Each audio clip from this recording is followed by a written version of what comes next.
Walaupun dia zuriyah Nabi, atau kalau saya, walaupun dia orang Arab lah kalau saya umumkan lah ya, walaupun dia habaib lah ya, Iya, iya. zuriyah Nabi. Tetapi kalau akhlak dia, moral dia, etika dia tidak mencerminkan Nabi, ya, tidak menggambarkan Nabi, bahkan suka mendolimi orang, menipu umat, maka putus, selesai, nggak usah dihormati. Walaupun jenggotnya sampai ke tanah, surbanya sampai ke tanah, ya kan, nggak usah dihormati. Kalau dia menipu rakyat, mendolimi rakyat, menjadikan agama kedok, nggak usah dihormati. Kampleng dasi bila perlu, culek matanya bila perlu.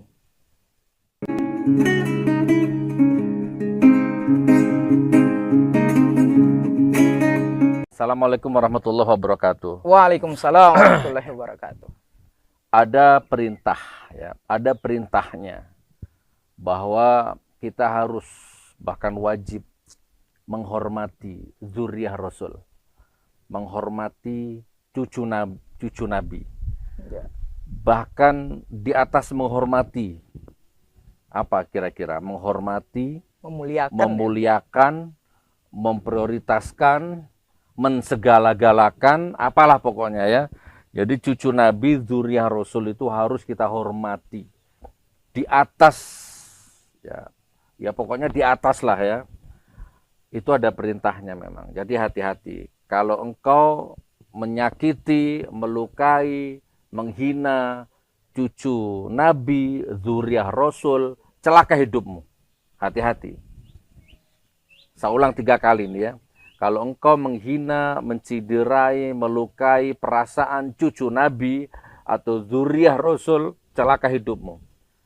Karena di akhirat nggak ada lagi yang bisa menolong kecuali syafaat Nabi. Bagaimana engkau dapat syafaat Nabi sementara engkau berlaku jahat, dolim, kejam, bengis kepada cucunya, kepada zuriyahnya.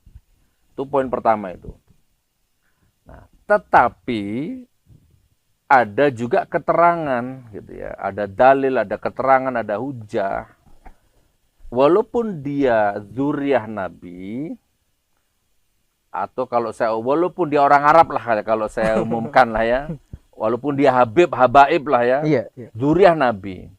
Tetapi kalau akhlak dia, moral dia, etika dia tidak mencerminkan Nabi, ya, tidak menggambarkan Nabi, bahkan suka mendolimi orang, menipu umat, maka putus, selesai, nggak usah dihormati. Walaupun jenggotnya sampai ke tanah, surbanya sampai ke tanah, ya kan, nggak usah dihormati. Kalau dia menipu rakyat, mendolimi rakyat, menjadikan agama kedok, nggak usah dihormati. Kampleng dasi bila perlu, culek matanya bila perlu. Gitu. Enggak kualat. Enggak. Kalau Anda menghina Al-Quran, kualat. Kalau Anda menghina Allah, kualat. Kalau Anda menghina agama, kualat. Kalau Anda menghina cucu Rasul, zuriyah Nabi, yang benar-benar akhlaknya, sopan santunnya, hatinya bersih, zuhud, ya pokoknya betul-betul asli itu, maka celaka kamu, kualat kamu. Tapi kalau zuriyah Nabi, habaib, saya umumkan sajalah secara umum orang Arab ya, apalagi yang ngaku cucu Nabi, ngaku ini cucu Nabi, zuriyah Nabi, tapi menipu umat, menipu rakyat, agamanya dibuat bisnis, agamanya dibuat kedok, nah, sudah dihormati, selesai.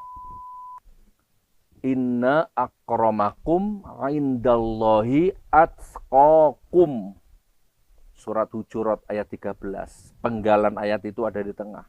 Ya ayuhan nas, inna khalaqnakum min dzakari wa unsa wa ja'alnakum syu'uba wa qabaila lita'arafu.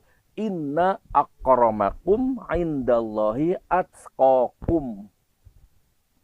sebaik-baik manusia di sisi Allah bukan jenggotnya, bukan surbannya, ya, tapi imannya, takwanya. Yang paling mulia di sisi Allah adalah yang bertakwa, yang beriman. Nggak ada dalil yang mulia di sisi Allah adalah orang Jawa, orang Madura, orang Majini, orang mana itu, orang Makassar, orang Jawa. Nggak ada orang Cina, orang Arab, nggak ada.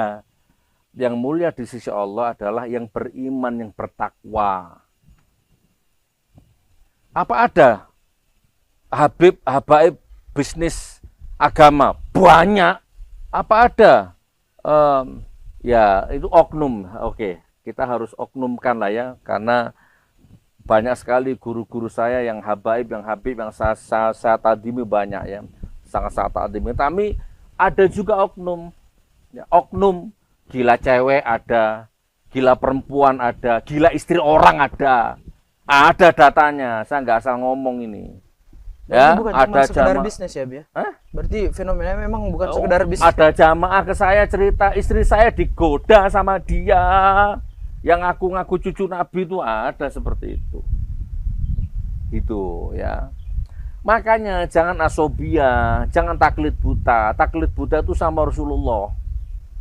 Nas itu sudah. Jangan sama manusia. Surban itu di Pasar Senen 20.000 udah bagus. Surban itu di Tanah Abang itu 200.000 udah. Wah, luar biasa. Sudahlah. Semua tercermin dari akhlaknya, dari aura wajahnya. Gitu ya. Jadi ada air putih 100 juta. Ya oke lah, ada sendiri tuh bab berkah lah. Oke, kalau sugesti Anda yakin ya mungkin bisa jadi kenyataan, hajatmu terkabul karena sugesti. Nah, oke. Ya, apalagi daganganmu sepi jadi laris. Oke. Kamu nggak dapat jodoh, tiba-tiba dapat jodoh. Oke, aku terimalah di wilayah itu. Mungkin ada berkahnya, ya kan? Tapi ya, wallahualam sih, itu kan beda tipis dengan dukun kalau gitu. Air putih harganya 1.000 perak, 100 juta. Apalagi yang persoalannya begini, yang jelas nyata ya. Jadi makam tidak ada isinya, tapi itu kemudian dijadikan sebuah bisnis mendatangkan keberkahan atau karomah. Saya dengar itu, mereka. Saya dengar. Ya, apalagi yang bisa didetailkan secara akal begitu, Bi. Iya, di TikTok ada kayaknya. Itu viral beberapa. Memang ada makam yang dibongkar. Coba cari videonya, nah. Nanti kalau ada tampilkan, insertkan ya. Iya. Ada makam-makam, iya. Ya itulah salah satunya. Itulah yang justru oknum tadi itu loh. Oknum yang mencoreng-moreng zuriat Nabi itu ya itu. Seperti itu nggak usah dihormati. Kalau ketemu kuampleng sandal dasi itu selesai. Enggak kualat. Enggak. Saya itu enggak takut. Bahkan gini, Bi. Dalam hadis riwayat Bukhari itu diuraikan katanya Rasulullah Muhammad SAW pernah bersabda, jadi barang siapa yang berdusta atas namaku, maka bersiaplah dia akan menempati kursinya di neraka nanti. Nah, apakah hari ini bentuknya demikian? Karena memang kan ya dengan dalih keturunan, dengan dalih nasab, dengan dalih dan lain semacamnya, termasuk kalau kita secara umum pakai dalih agama. Apakah demikian? Iya itulah ego, sombong, jualannya membusungkan dada. Disalami orang tidak mau membusungkan dada. Kalau ketemu seperti itu kuampleng dasi, nggak apa-apa. Saya jadi teringat ketika Nabi Ibrahim, Nabi Nuh. Nabi Ibrahim pamannya kalau kita berdasarkan keturunan. Iya, enggak Nabi Nuh ya. Suatu ketika Nuh, keturunan Nabi Nuh itu ketika mau didatangkan banjir sama Allah, di Al-Qur'an itu keterangannya begitu. Terus ada orang yang mau mengikuti ajaran Nabi Nuh, naik ke perahunya Nabi Nuh. Tapi ada anak kandungnya Nabi Nuh sendiri yang Kaan bin Nuh itu. Iya. Yang dia malah lari ke bukit, intinya dia malah durhaka. Nah, coba perhatikan itu. Di Al-Qur'an ya. Tapi di situ Nabi Nuh berdoa, "Ya Allah, itu anakku." Iya. Kurang lebih begitu. Kenapa anakku nggak mengikuti aku, nggak mau naik ke perahuku, bahteraku, malah menjauh dariku, ingkar, nggak ngakui aku itu gimana? Apa jawaban Allah? sesungguhnya dia bukan anakmu. Iya. Ya, dan kamu jangan meminta sesuatu yang kamu tidak tahu. Banyak sekali di Al-Quran itu, wallahu ya'lamu wa antum la ta'lamun. Aku yang tahu, kamu nggak tahu apa-apa. Sesungguhnya dia bukan anakmu. Padahal itu secara genetik anaknya. Iya, benar, Bi. Anak kandung dari spermanya Nabi Nuh. Tapi ketika Nabi Nuh berdoa, ya Allah itu anakku itu. Iya. Kenapa dia malah nggak ikuti aku? Dia bukan anakmu, kata Allah. Udah. Banyak sekali dalil-dalil akliyah ataupun nakliyah, qauliyah, kauniyah itu banyak sekali yang menerangkan bahwa kita hormati, ya kita sujud cium kakinya bila perlu itu. Zuriyah Rasul, Habib Habaib yang benar-benar membawa agama Allah, membawa sunnah Rasul yang tulus, ya nggak menipu umat, nggak jualan agama, kedok agama, dukun jadi paranormal, menipu umat. Ya jual sikep, jual jimat, jual akik, jual keris, ya menipu jamaah. Ya sadar nggak sadar intinya jamaah ditipu itu loh maksudnya. Sadar nggak sadar, menarik keuntungan materi. Ya kan, apalagi kalau sampai kebongkar aibnya, kebongkar rahasianya, ya udah beda lagi itu. Gitu teman-teman, jamaah yang dimuliakan Allah, hamba Allah yang dimuliakan olehnya, sahabatku, saudaraku, teman-temanku. Didengarkan video ini dari awal sampai akhir nanti itu dengan kepala dingin, dengan pendekatan kondusif. Yeah. Saya siap mati di garda terdepan untuk menghormati cucu Rasul, zuriah Nabi. Saya siap. Mati berkalang tanah, saya siap. Gitu ya, jangan macam-macam. Kalau ada orang menghina cucu Nabi, menyakiti zuriah Rasul, aku siap mati berkalang tanah. Nah itu, Be. Jadi pertanyaan yang selanjutnya berkaitan dengan itu. Namun memang penting untuk kita sampaikan bahwa dalam Islam pun pandangannya adalah keturunan ke atas sudah diberikan contoh. Misalnya Nabi Ibrahim, jelas dalam hadis riwayat Bukhari. Kemudian Nabi Nuh, peristiwanya dituliskan dalam Quran surah Hud. Gitu. Yeah. Nah, peristiwa-peristiwa demikian itu kan jelas ada keturunan ke atas. Bagaimana keturunan itu ternyata tidak bersikap demikian seperti bagaimana Nabi dan Rasul itu. Begitu juga keturunan ke bawah Nabi Nuh. Nah pertanyaan yang selanjutnya gini, Bi. Nah itu tadi kan kritik terhadap orang-orang yang mendustakan, yang menjadikan dalil agama sebagai ruang-ruang bisnis untuk menipu umat. Sekarang kembali kepada umat. Jadi bagaimana pesan kita terhadap umat ini, Bi? Karena memang kan yang seringkali menjadi objek ya umat ini. Ya, umat yang mau dibodoh-bodohi.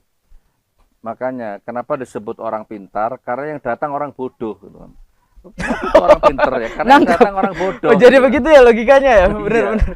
Jadi umat Nabi, wahai teman-temanku, janganlah mau dibodoh-bodohi begitu. Daripada beli air 100 juta, 500 juta hanya diludahi gitu, masya Allah. Itu uang kalau disumbangkan masjid, panti asuhan beda lagi tuh nilainya itu. Ya logika lah dipakai lah ya. Kita bisa lihat akhlaknya. Coba lihat akhlaknya, lihat cara jalannya, lihat tutur katanya, gitu kan. Lihat track recordnya, gitu kan. Kan kebaca, logika kita kan pasti bisa membaca. Kita dikasih akal loh. Bisa lah kita membaca ini. Ini oknum, oh ini bener-bener ulama, ini bener-bener Habib ya.